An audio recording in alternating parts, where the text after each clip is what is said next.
पाँच वक्ते नामाज জামাতের সাথে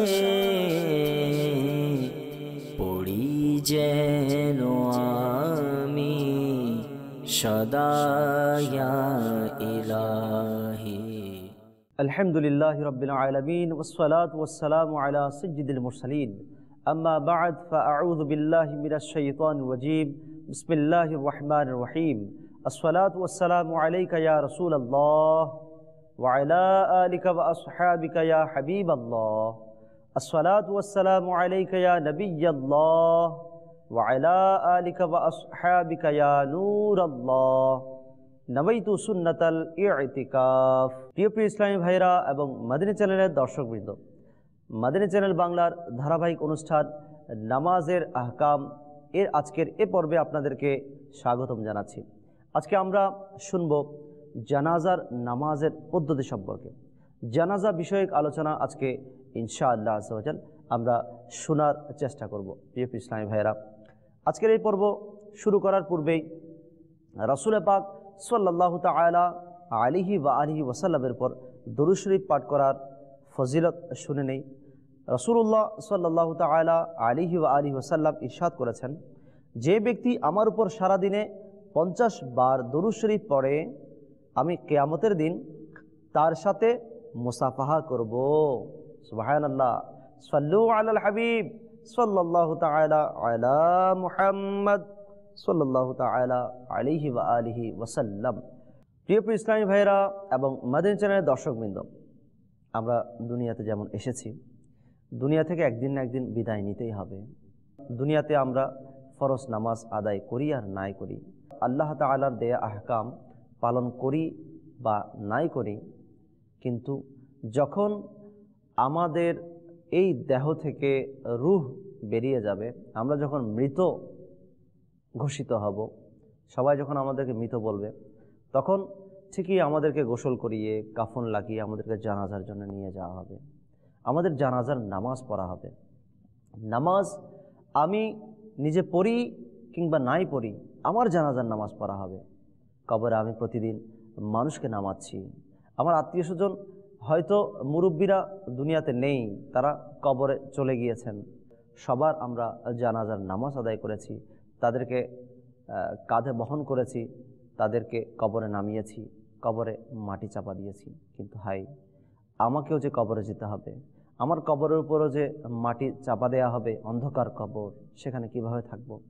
না এর জন্য কোনো প্রস্তুতি আছে, না চিন্তা আছে। প্রিয় ইসলামী ভাইয়েরা, না না, কিবলা শেখ তরিকত আমির সুন্নত আমির দাওয়াত ইসলামী আবু বিলাল মোহাম্মদ ইলিয়াস আত্তার কাদরি রাজভি জিয়াইদ আহমদ বারাকাতুল্লাহ আলিয়া দাওয়াত ইসলামের প্রত্যেকটা কর্মকাণ্ডের মাধ্যমে, মাদিনী চ্যানেলের মাধ্যমে, দাওয়াত ইসলামীর 12 মাদিনী কাজের মাধ্যমে আজকে আলহামদুলিল্লাহ 200টি দেশে দাওয়াত ইসলামীর নেকির দাওয়াত পৌঁছে গেছে, ইসলামের দাওয়াত, আমলের দাওয়াত পৌঁছে গেছে।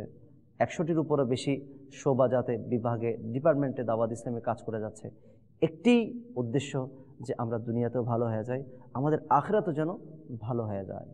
প্রিয় ইসলামী ভাইরা, তাই এরই ধারাবাহিকতায় মাদিনী চ্যানেলের আজকের এই অনুষ্ঠান নামাজের আহকামে জানাজা বিষয়ক আমরা আলোচনা করব।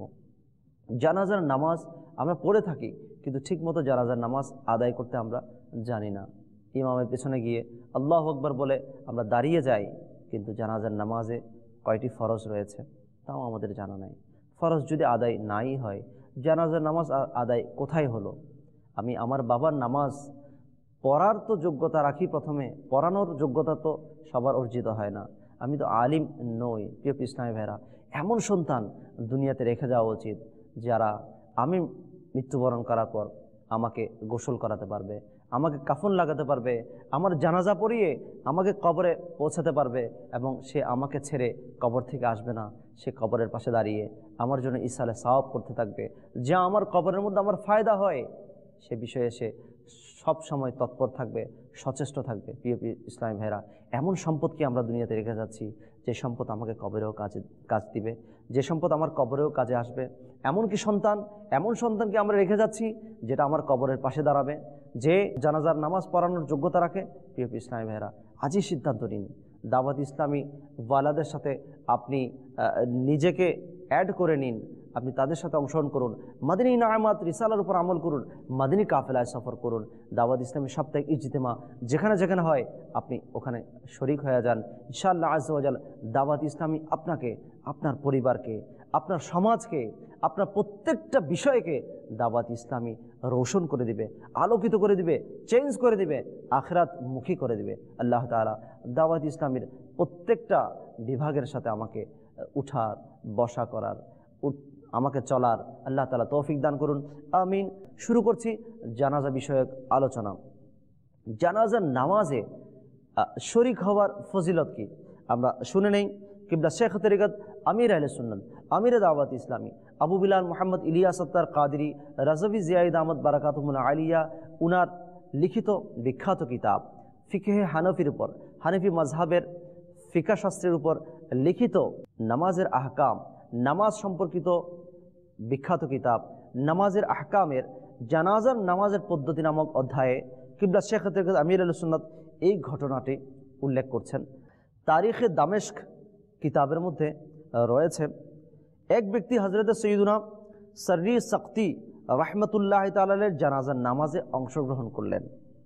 রাতে ওই ব্যক্তির স্বপ্নে হজরত সৈয়দুনা সর্রি সক্তি রহমতুল্লাহ তাআলার জিয়ারত নসিব হলো। তখন তিনি জিজ্ঞাসা করলেন, মা ফাআল আল্লাহু বিকা, আল্লাহ তাআলা আপনার সাথে কেমন আচরণ করেছেন? উত্তর দিলেন, আল্লাহ তাআলা আমাকে এবং আমার জানাজার নামাজে অংশগ্রহণকারী সবাইকে ক্ষমা করে দিয়েছেন। সুবহানাল্লাহ। ওই ব্যক্তি আরজ করলো, ইয়া সাইয়্যিদি, আমিও তো আপনার জানাজায় অংশগ্রহণ করে জানাজার নামাজ আদায় করেছিলাম। তখন তিনি রাহমাতুল্লাহি তাআলা আলাইহি একটি তালিকা বের করলেন, কিন্তু এতে ওই ব্যক্তির নাম অন্তর্ভুক্ত ছিল না। আফসোস। যখন গভীরভাবে পর্যবেক্ষণ করে দেখলেন তখন দেখা গেল তার নাম তালিকার 500টিকাতে ছিল। আল্লাহ তাআলার রহমত তার উপর বর্ষিত হোক এবং তার সদকায় আমাদের বিনা হিসাবে ক্ষমা হোক। প্রিয় ইসলামী ভাইরা এবং মাদিনী চ্যানেলের দর্শকবৃন্দ, আপনারা দেখলেন তো একজন আল্লাহর ওয়ালির জানাজার নামাজে শরিক হওয়ার বরকতে আল্লাহ তাআলা ওই ওয়ালিকে এবং ওই ওয়ালির জানাজার নামাজে, জানাজার কর্মকাণ্ডে যারা যারা শরিক ছিল আল্লাহ তাআলা সবাইকে মাফ করে দিয়েছেন। তাই জানাজার খবর যেখানেই পায় প্রত্যেকের জানাজায় অংশগ্রহণ করা আমাদের উচিত। আমরা জানি না কে ক্ষমাপ্রাপ্ত অবস্থায়, তওবা অবস্থায় আল্লাহ তাআলার দরবারে গমন করছে, অর্থাৎ মৃত্যুবরণ করেছে। কার মৃত্যু ভালো হয়েছে, কার মৃত্যু খারাপ হয়েছে আমি তো জানি না। আমি মুসলমান হিসেবে প্রত্যেকের জানাজায় আমি যথাসাধ্য চেষ্টা করি শরিক হওয়ার জন্যে। আল্লাহ তাআলা হয়তো এই শিরকতের বদৌলতে, এই অংশগ্রহণ করার বদৌলতে আল্লাহ তাআলা আমাকে মাগফিরাত দান করতে পারেন। আরও শুনি আল্লাহর ওয়ালিকে মহব্বত করার ফজিলত কি। হযরত সাইয়্যিদুনা বিশর হাফি রাহমাতুল্লাহি তাআলা আলাইহির ইন্তেকালের পর কাসিম বিন মুনাব্বিহ রাহমাতুল্লাহি তাআলা আলাইহি স্বপ্নের মধ্যে তাকে দেখে জিজ্ঞেস করলেন, মা ফাআল আল্লাহু বিকা, আল্লাহ তাআলা আপনার সাথে কিরূপ আচরণ করেছেন? উত্তরে বললেন, আল্লাহ তাআলা আমাকে ক্ষমা করে দিয়েছেন এবং ইরশাদ করেছেন, হে বিশর, শুধু তোমাকে নয় বরং তোমার জানাজাতে অংশগ্রহণকারী সবাইকে আমি ক্ষমা করে দিয়েছি। সুবহানাল্লাহ। তখন আমি আরজ করলাম, হে মালিক, আমাকে যারা ভালোবাসে তাদেরকেও ক্ষমা করে দাও। তখন আল্লাহ তাআলার দয়ার সাগরে জোয়ার আসলো আর ইরশাদ করলেন, হে বিশর, কিয়ামত পর্যন্ত যারা তোমাকে ভালোবাসবে তাদের সবাইকে আমি ক্ষমা করে দিলাম। সুবহানাল্লাহ। একজন আল্লাহ তাআলার ওয়ালিকে মহব্বত করা এবং আল্লাহর ওয়ালির জানাজায় শরিক হওয়া, কি ফজিলত আমরা আজকে শুনলাম। প্রিয় ইসলামী ভাইরা, জানাজার নামাজের ফজিলত আমরা প্রথমে শুনে নেই ইনশাআল্লাহ আজ্জা ওয়া জাল। এরপর আমাদেরকে জানাজার নামাজের প্র্যাকটিক্যাল দেখানো হবে, কিভাবে আমরা জানাজার নামাজ আদায় করব, কিভাবে মাইয়্যতকে আমরা গোসল করাবো, কিভাবে মাইয়্যতকে আমরা খাটের মধ্যে রাখবো, আমরা কাফন পরিধান করাবো, কিভাবে আমরা কাঁধে নিব মাইয়্যতকে, লাশকে কিভাবে নিব, কিভাবে পথ চলবো, আর পথ চলার কি ফজিলত রয়েছে, কিভাবে আমরা জানাজার নামাজ আদায় করব, ইমাম কোথায় থাকবে, জানাজা অর্থাৎ লাশ কোথায় থাকবে এবং লাশকে কিভাবে আমরা কবরে রাখবো, ইনশাআল্লাহ আজ্জা ওয়া জাল আমাদের সাথেই থাকুন। প্রত্যেকটা বিষয় খুঁটিনাটি আলোচনা করা হবে। আল্লাহ তাআলা আমাদেরকে মাদিনী চ্যানেলের সাথে এই ধারাবাহিক অনুষ্ঠান নামাজের আহকাম পর্বে আমাদেরকে থাকার তৌফিক দান করুন, আমিন। বিজাহিন নবীর আমিন সাল্লাল্লাহু তাআলা আলাইহি ওয়া আলিহি ওয়াসাল্লাম। প্রিয় ইসলাম ভাইরা এবং মাদানী চ্যানেলের দর্শকবৃন্দ, এক কাফন চোরের কথা শুনে নেই। কাফনও চুরি করে মানুষ, অনেক কিছু চুরি করে, কিন্তু সাথে সাথে আবার অনেক রিস্ক নিয়ে রাতের আঁধারে কবর মাটি খনন করে মৃত ব্যক্তির ওই লাশের কাফনও চুরি করে থাকে। এমন একজন কাফন চোর যিনি তওবা করেছেন পরবর্তীতে, তার কাফন চোরের কিছুটা বর্ণনা শ্রবণ করি। এক মহিলার জানাজার নামাজে একজন কাফন চোর অংশগ্রহণ করলো এবং দাফনের পর কবরস্থানে সবার সাথে গিয়ে ওই মহিলার কবরের নিশানাও জেনে নিল, যাতে রাতে সে এসে কবর খনন করে তার কাফন চুরি করতে পারে। যখন রাত গভীর হলো তখন সে কাফন চুরি করার উদ্দেশ্যে কবর খনন করলো। তৎক্ষণাৎ মরহুমা বলে উঠল, অর্থাৎ কবরের ভিতর যে মহিলাকে দাফন করা হয়েছে সেই মহিলা হঠাৎ বলে উঠল, সুবহানাল্লাহ আজ্জা ওয়াজাল, একজন ক্ষমাপ্রাপ্ত ব্যক্তি আরেক ক্ষমাপ্রাপ্ত মহিলার কাফন চুরি করছে। শুনো, আল্লাহ তাআলা আমাকেও ক্ষমা করে দিয়েছেন এবং আমার জানাজার নামাজে অংশগ্রহণকারী সবাইকেও ক্ষমা করে দিয়েছেন, সুবহানাল্লাহ। আর তুমিও তাতে, অর্থাৎ তুমিও আমার জানাজার নামাজে অংশগ্রহণ করেছিলে। এটা শুনে ওই চোর তৎক্ষণাৎ কবরে মাটি ঢেলে দিল এবং সত্য অন্তরে তওবা করে নিল, সুবহানাল্লাহ। আল্লাহ তাআলা যাকে চান তওবা করার সুযোগ দেন, যে কোনো বাহানায়, যে কোনো ঘটনার পরিপ্রেক্ষিতে তার জীবন চেঞ্জ হয়ে যায়। প্রিয় ইসলামী ভাইরা, আমরাও কেন আর পিছনে থাকবো? আমরাও তওবা করে নেই। আমরা আমাদের অতীত জীবনের সকল কর্মকাণ্ড থেকে তওবা করে আমাদের জীবনকে সুন্নতের রঙে আমরা সাজাই।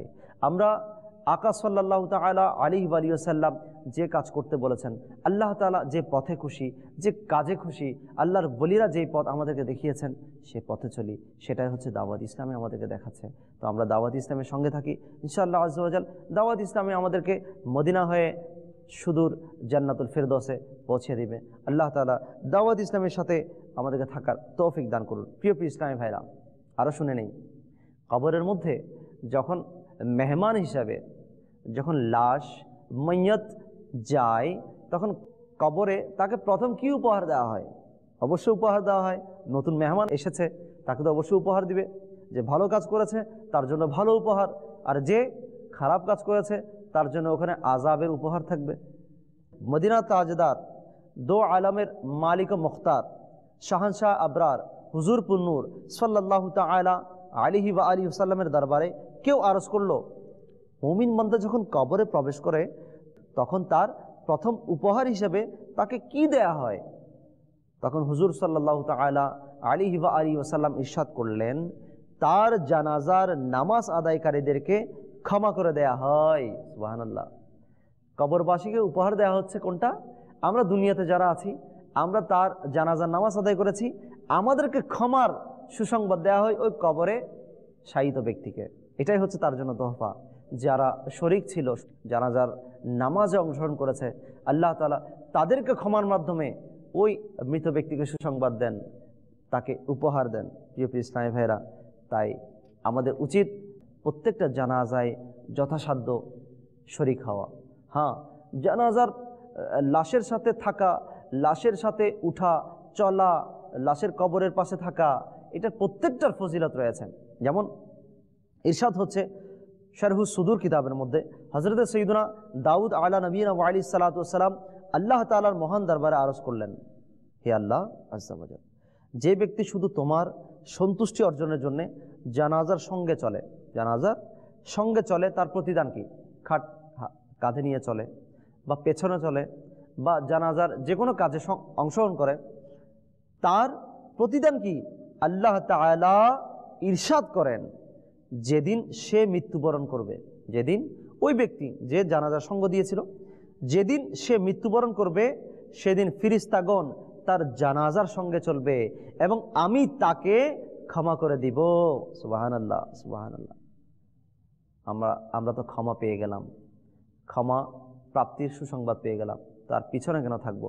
আমরাও অংশগ্রহণ করি, প্রত্যেকটা কাজে অংশগ্রহণ করি, ইনশাআল্লাহ আজ্জা ওয়া জাল সওয়াব আর সওয়াবের পাহাড়ি আমাদের মুকদ্দারে, আমাদের তাকদীরে, আমাদের সওয়াবের ভান্ডারে জমা হতে থাকবে। প্রিয় ইসলামী ভাইরা, আরও শুনে নেই হাদিসে পাক, হযরত সৈয়দনা আবু হুরায়রা রাদিয়াল্লাহু তাআলা আনহু থেকে বর্ণিত, তাজদারে মদিনা হুজুর পুন্নূর সাল্লাল্লাহু তাআলা আলাইহি ওয়া আলিহি ওয়াসাল্লাম ইরশাদ করেছেন, যে ব্যক্তি আপন ঘর থেকে বের হয়ে জানাজার সাথে চলে, জানাজার নামাজ আদায় করে এবং দাফন পর্যন্ত জানাজার সাথে থাকে, তার জন্য 2 কিরাত সওয়াব রয়েছে, যার প্রত্যেক কিরাত উহুদ পাহাড় সমপরিমাণ। যারা আরব দেশে গিয়েছেন তারা জানেন উহুদ পাহাড় কত বড়, কত মাইল ব্যাপী একটি পাহাড় উহুদ পাহাড়। তাই উহুদ পাহাড়ের তুলনা এজন্য দেয়া হয়েছে যে তৎকালীন আরবে উহুদ পাহাড় অনেক বড় পাহাড় হিসেবে সবার কাছে সমাদৃত ছিল, জানা ছিল। উহুদ পাহাড়ের চেয়ে বড় পাহাড় ছিল না। তাই আকা সাল্লাল্লাহু তাআলা আলাইহি ওয়া আলিহি ওয়াসাল্লাম এখানে অর্থাৎ বেশি ভাবটা বোঝাতে গিয়ে, অর্থাৎ আল্লাহ তাআলা অধিক সওয়াব প্রদান করবেন এটার দিকে ইশারা করতে গিয়ে মিসাল দিলেন, উদাহরণ দিলেন যে তাকে 2 কিরাত সওয়াব দান করা হবে, যার প্রত্যেক কিরাত উহুদ পাহাড় সমপরিমাণ। আর যে ব্যক্তি শুধুমাত্র জানাজার নামাজ আদায় করে ফিরে আসে তাহলে সে 1 কিরাত সওয়াব পাবে। প্রিয় ইসলাম ভাইরা, যারা শুধু জানাজার নামাজ নয়, মৃত ব্যক্তিকে দাফন কাফনে অংশগ্রহণ করে, মৃত ব্যক্তির দাফন পর্যন্ত থাকে, তাহলে আল্লাহ তাআলা তাকে 2 কিরাত সওয়াব দান করেন। আর যে শুধুমাত্র জানাজার নামাজ আদায় করে চলে আসেন, দাফনে শরীক হন না, তাকে আল্লাহ তাআলা 1 কিরাত সওয়াব দান করেন। 1 কিরাত বা মন্দ কি? 1 কিরাত কতটুক? উহুদ পাহাড় সমপরিমাণ সওয়াব, যা কিয়ামতের দিন আমাদের বুঝে আসবে, যখন মিজানে পাল্লায় যখন মাপা হবে সওয়াব, এক পাশে আমাদের গুনাহ হবে, আরেক পাশে আল্লাহ তাআলার দয়ায় দেয়া সওয়াব হবে। দেখতে পাবো ওই মিজান, দেখতে পাবো আমাদের আমলের অবস্থা কি। প্রিয় ইসলামী ভাইরা, তাই আজকেই আমরা নেকির আমল শুরু করে দেই। প্রত্যেক নেক কাজ পূর্ণ, নেক কাজ যা সওয়াবপূর্ণ আমরা শিখছি, প্রত্যেকটার উপর আমল আজকে থেকে শুরু করে দেই।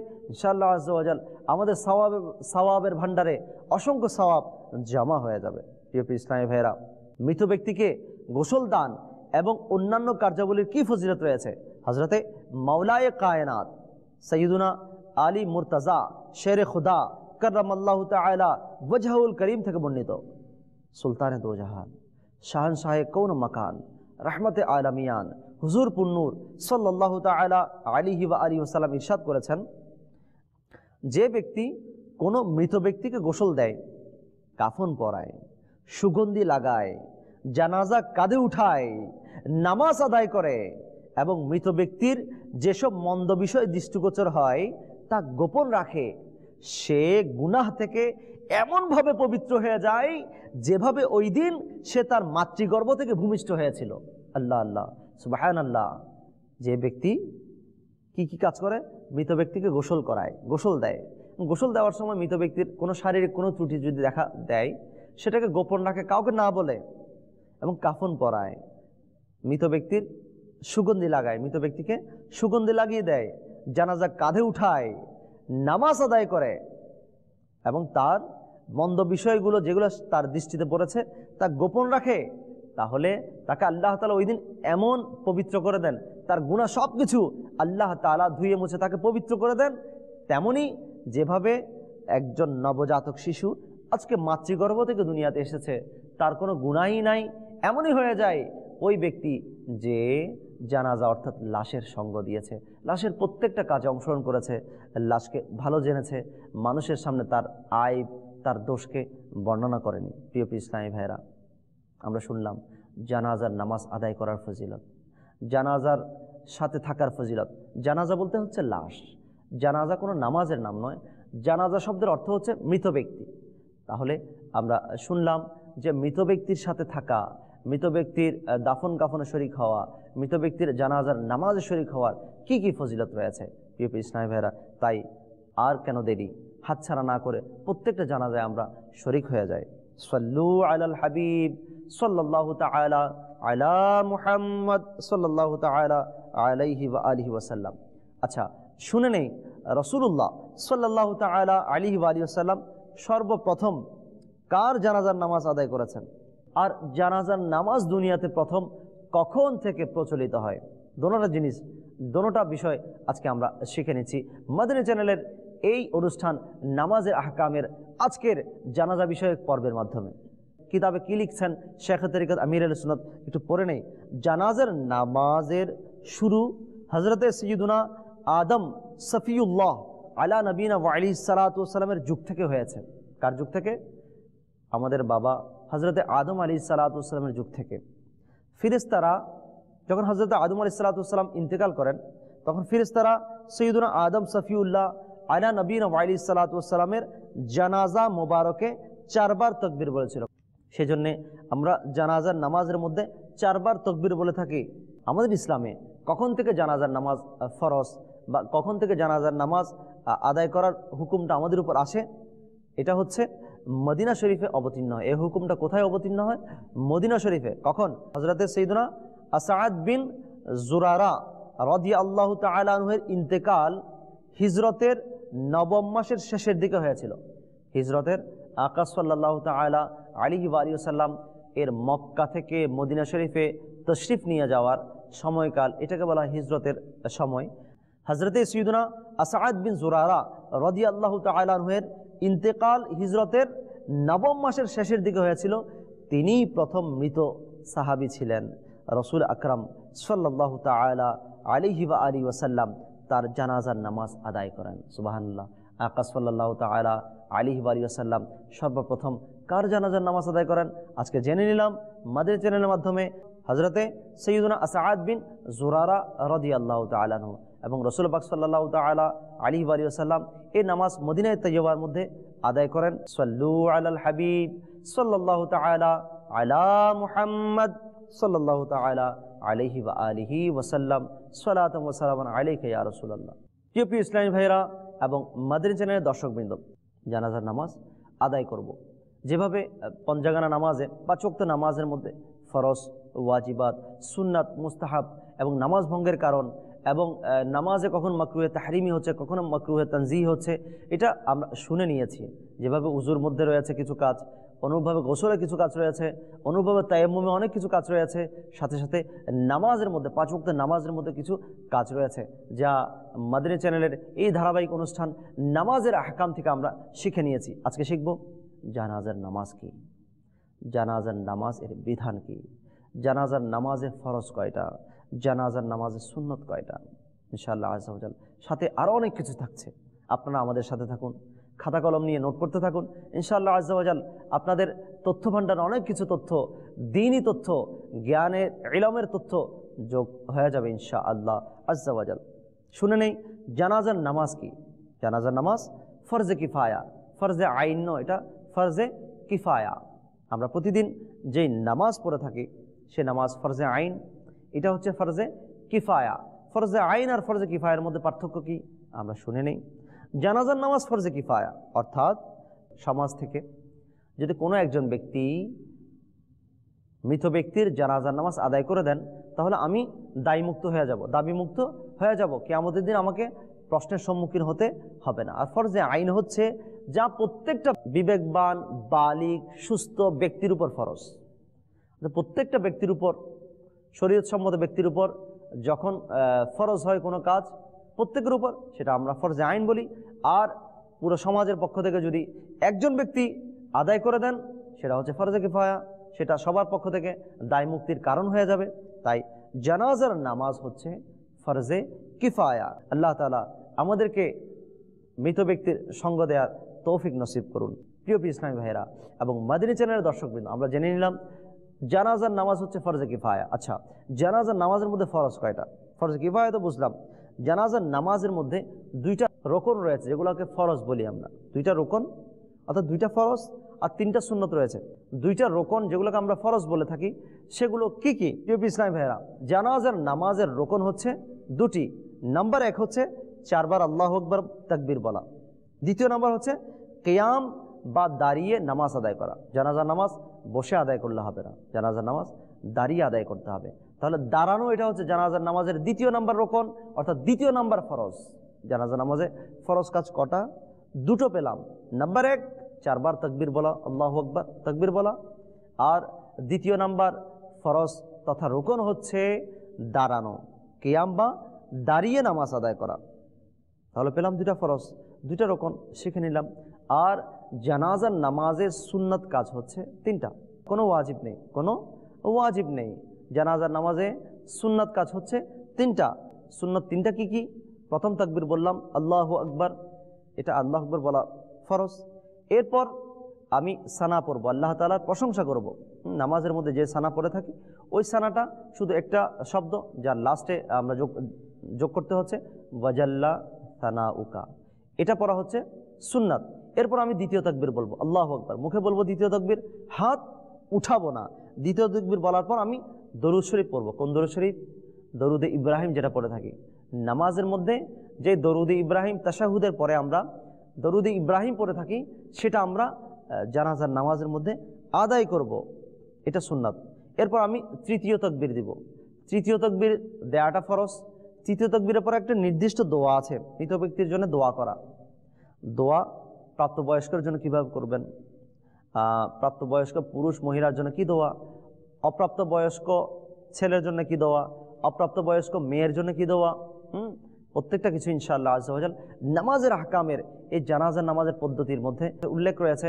আমরা ইনশাআল্লাহ আজ্জা ওয়া জাল মাদানী চ্যানেলের পর্বগুলোর মাধ্যমে শিখে নিব, অথবা নামাজের আহকাম কিতাবটা যদি কিনে নেই ইনশাআল্লাহ আজ্জা ওয়া জাল মদিনা ইনশাআল্লাহ এখান থেকে অনেক কিছু শিখার মিলবে আমাদের।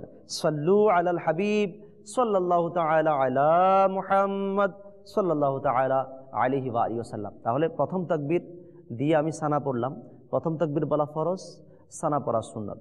দ্বিতীয় তাকবীর দিলাম, হাত উঠাবো না, শুধু মুখে বলবো। দ্বিতীয় তাকবীর দেওয়া ফরজ। দ্বিতীয় তাকবীরের পরে যে কাজটা করব দরুদ ইব্রাহিম পড়বো, সেটা হচ্ছে সুন্নাত। তাহলে দুইটা ফরজ আদায় হলো, দুটা সুন্নাত আদায় হলো। তৃতীয় তাকবীর দিলাম, আমি তাকবীর শুধু মুখে বলবো আল্লাহু আকবার, কিন্তু হাত উঠাবো না, শুধু আমি শুনি এতটুক আওয়াজে আমি আল্লাহু আকবার বলবো। তৃতীয় তাকবীর দেওয়ার পর তৃতীয় আরেকটা দোয়া রয়েছে মৃত ব্যক্তির জন্য দোয়া, সেটা হচ্ছে সুন্নাত। তো তিনটা তাকবীর দিলাম, তিনটা ফরজ আদায় করলাম। তিনটা তাকবীরের পরে আমি তিনটা দোয়া করলাম, একটা সানা পড়লাম, একটা দরুদ শরীফ পড়লাম, একটা মৃত ব্যক্তির জন্য দোয়া করলাম।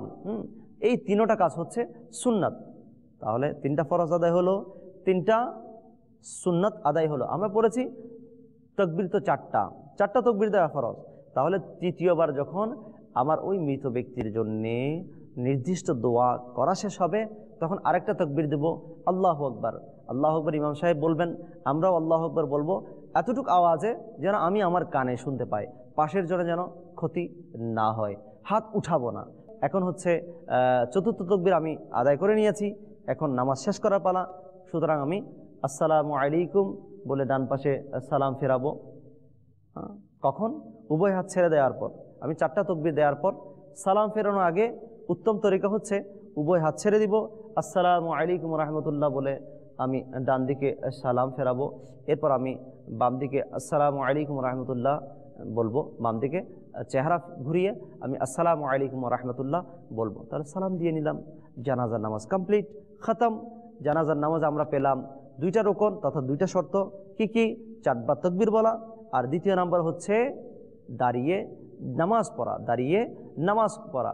আর সুন্নত কাজ হচ্ছে তিনটি, সেটা তো আমরা শুনে নিয়েছি, যে প্রথম তাকবীরের পরে সানা পড়া, দ্বিতীয় তাকবীরের পরে দরুদ ইব্রাহিম পড়া, তৃতীয় তাকবীরের পরে নির্দিষ্ট একটি মাইয়াতের জন্য, লাশের জন্য দোয়া আছে, ওই দোয়াটি করা। তারপর চতুর্থ তাকবীর দিয়ে আমরা দুপাশে সালাম ফিরিয়ে নেব, আমাদের নামাজ শেষ। উভয় হাত কিন্তু সালামের আগে আমরা ছেড়ে দিব, ছেড়ে দিয়ে আমরা সালাম ফিরাবো ডান দিকে আর বাম দিকে। জানাজার নামাজ আদায় হয়ে গেল। তাই শিখে নিলাম জানাজার নামাজের মধ্যে ফরজ কয়টা, সুন্নত কয়টা। অবশ্যই কেউ জিজ্ঞেস করলে আপনি যেন নির্দ্বিধায় বলে দিতে পারেন যে জানাজার নামাজের রোকন দুটো, রোকন মানে ফরজ কাজ দুটো, আর সুন্নত কাজ হচ্ছে তিনটা। ইনশাআল্লাহ আজ্জা ওয়া জাল আল্লাহ তাআলা দয়ার উপর এটাই আশা, আল্লাহ তাআলা আমাদেরকে তা শিখে মনে রেখে অন্যজন পর্যন্ত পৌঁছানোর তৌফিক দান করবেন। আমিন। বিজাহিন নবীল আমিন সাল্লাল্লাহু তাআলা আলাইহি ওয়া আলিহি ওয়াসাল্লাম। সাল্লু আলাল হাবিব সাল্লাল্লাহু তাআলা আলা মুহাম্মদ সাল্লাল্লাহু তাআলা আলাইহি ওয়া সাল্লাম। প্রিয় ইসলামী ভাইরা এবং মাদানী চ্যানেলের দর্শকবৃন্দ, আমরা জানাজার নামাজে যখন দাঁড়াই তো কেউ জমিনের উপর দাঁড়ায় স্যান্ডেল খুলে, আবার অনেকে জুতো নিয়ে নামাজ পড়ে ফেলে, আবার অনেকে জুতো খুলে জুতোর উপর পা রেখে নামাজ পড়ে। তিনভাবে আমরা নামাজ পড়ে থাকি। তো কখন কি অবস্থা, কোন অবস্থায় পবিত্রতা অপবিত্রতার বিধান কি, কোন পদ্ধতিটা আমাদের জন্য উত্তম হবে, সেটা ইনশাআল্লাহ আযজা ওয়া জাল এখন আমরা মাদানী চ্যানেলে আজকের পর্বের মাধ্যমে শিখে নিব। ভালো করে গভীর মনোযোগ সহকারে আমরা শুনতে থাকি। কিবলা শেখ তরিকত আমির আহলে সুন্নাত লিখছেন, জুতা পরিহিত অবস্থায়, জুতা পরিহিত অবস্থায় যদি জানাজার নামাজ আদায় করা হয়, তাহলে জুতা এবং মাটি উভয়টাই পবিত্র হওয়া আবশ্যক। অর্থাৎ আমি জুতা পরিহিত অবস্থায় নামাজ পড়ছি, চাই বুট জুতা হোক, চামড়ার জুতো হোক, অথবা ফিতা বিশিষ্ট জুতা হোক, তাহলে আমি জুতা পরে যদি নামাজ পড়ি, আমি যদি জুতা না খুলে থাকি, তাহলে দুইটা শর্ত। একটা হচ্ছে জুতার তলা পবিত্র হতে হবে, জুতা, এবং নিচের মাটি পবিত্র হতে হবে। যেই জায়গায় আমি দাঁড়িয়েছি স্থানটা পাক হতে হবে। আবার খেয়াল করে নেই, আমি যদি জুতা পরিহিত অবস্থায় জানাজার নামাজ পড়ি, জুতার তলা পবিত্র হতে হবে, জুতা পবিত্র হতে হবে, সাথে সাথে মাটি পবিত্র হতে হবে। দ্বিতীয় নাম্বার কি, আর যদি জুতা খুলে যদি এর উপর দাঁড়িয়ে পড়ে, জুতা খুলে জুতার উপর পা রাখলাম, আমি জুতা খুলে নিলাম, খুলে আমার পাটা জুতার উপর রাখলাম, এভাবে যদি নামাজ আদায় করি, তাহলে জুতার তলা এবং মাটি পবিত্র হওয়া আবশ্যক নয়। তাই এটা খুব সুন্দর পদ্ধতি। আমার টেনশন কেন নেব? আমি জুতা পরে যখন নামাজ পড়বো তখন জুতার তলাও পবিত্র হতে হচ্ছে। কারণ আমি অনেক জায়গা ঘুরে আসছি, এখন জুতার তলায় কি না পাকি রেখেছে না পাকি রেখেছে তো আমি জানি না। তাই জুতা সর্বাবস্থায় ত্যাগ করা উচিত। জানাজার নামাজে জুতা খুলে জুতার উপর যদি আমি পা রাখি, তাহলে জুতার তলা পরিষ্কার হওয়ার আবশ্যকতা না রয়েছে, না মাটি পবিত্র হতে হবে এমন কোনো শর্ত রয়েছে। তাই প্রিয় ইসলামী ভাইয়েরা, আমরা যখন জুতা পরে নামাজ পড়ব, তখন জুতার তলা এবং মাটি দোনোটা পবিত্র হতে হবে। আর জুতা খুলে জুতার উপর পা রেখে যদি আমি নামাজ পড়ি, তাহলে না জুতার তলা পরিষ্কার হতে হবে, না মাটি পরিষ্কার হতে হবে। আমার আকা আলা হযরত ইমাম আহলে সুন্নাত মাওলানা শাহ ইমাম আহমদ রাজা খান আলাইহি রাহমাতুর রহমান এক প্রশ্নের জবাবে বলেন, যদি ওই জায়গা প্রস্রাব ইত্যাদিতে নাপাকি ছিল, অথবা ওই জুতার তলায় নাপাকি ছিল, এবং ওই অবস্থায় জুতা পরিধান করে নামাজ আদায় করে, তাহলে নামাজ হবে না। অর্থাৎ প্রথম পদ্ধতি আর কি। আর সাবধানতা এ যে জুতা খুলে এটার উপর পা রেখে নামাজ পড়বে। তবে মাটি ও তলা যদি নাপাক হয়, মাটিও নাপাক জুতার তলাও নাপাক, তাহলে আপনার কোনো টেনশন নাই, অর্থাৎ তাহলে নামাজে বিঘ্নতা আসবে না। তাই আমরা শিখলাম, জুতা খুলে জুতার উপর পা রেখে নামাজ পড়ার ক্ষেত্রে সবচেয়ে বেশি সতর্কতা। তা আমরা জুতা পরে নামাজ পড়ব না, জুতা খুলে জুতার উপর পা রেখে আমরা নামাজ পড়ব। আবার আমাদের সমাজের মধ্যে একটা দিক এটাও দেখা যায় যে এলান করে থাকে, ঘোষণা করে থাকে যে তোমরা জুতা খুলে মাটিতে দাঁড়াও, জুতা খুলে সামনে রাখো, জুতার উপর নামাজ পড়ো না, এমন বলে থাকে। তাই যদি আমি জুতা খুলে জুতা সামনে রেখে দেয়, আমি মাটির উপর দাঁড়াই, তাহলে কিন্তু আমার জন্য খুব কষ্টকর হয়ে যাচ্ছে। কি কয়টা দিক দেখতে হচ্ছে আমার মাটির তলাটা, মাটি যেখানে আমি দাঁড়িয়েছি ও জমিনটা পাক আছে কিনা আমাকে দেখতে হবে। প্রিয় ইসলামী ভাইয়েরা, যেহেতু জানাজার জন্য এক্সট্রা কোনো বড় উঠোন বড় মাঠ হয় না, নিয়মিত নামাজ হয় না, প্রতিদিন তো আর জানাজা আসছে না যে নামাজ পড়াতে হচ্ছে। প্রিয় ইসলামী ভাইয়েরা, তাই আমরা মাটির উপর না দাঁড়িয়ে এবং জুতা পরিহিত অবস্থায় নামাজে জানাজা না পড়ে জুতো খুলে জুতার উপর পা রেখে যদি আমি নামাজ পড়ি, তাহলে জুতার তলা নাপাক হলেও মাটি নাপাক হলেও আমার কিছু আসছে যাচ্ছে না। আমার শুধু এতটুকু সাবধানতা পালন করলে হবে যে জুতা খুলে জুতার উপর আমি দাঁড়িয়ে নামাজ আদায় করব। আল্লাহ তাআলা আমাদেরকে পবিত্র অবস্থায় জানাজার নামাজ আদায় করার, পঞ্জাগানা নামাজ আদায় করার আল্লাহ তাআলা তৌফিক দান করুন। ইনশাআল্লাহ আযজা ওয়া জাল আরও আলোচনা নিয়ে আমরা ইনশাআল্লাহ আযজা ওয়া জাল পরবর্তী পর্বের মধ্যে নামাজে জানাজার ব্যাপারে আলাপ করব। আমাদের সাথেই থাকুন, মাদানী চ্যানেল দেখতে থাকুন। মাদানী চ্যানেলের ধারাবাহিক অনুষ্ঠান নামাজের আহকামের প্রত্যেকটা পর্ব দেখার অনুরোধ রেখে আজকের পর্ব এখানে ইতি টানছি। সাল্লু আলাল হাবিব সাল্লাল্লাহু তাআলা আলা মুহাম্মদ সাল্লাল্লাহু তাআলা আলাইহি ওয়া আলিহি ওয়া সাল্লাম। সালাতান ওয়া সালামান আলাইকা ইয়া রাসূলুল্লাহ। পাঁচ ওয়াক্তের নামাজ জামাতের সাথে পড়ি যেন আমি সদা ইয়া ইলাহি।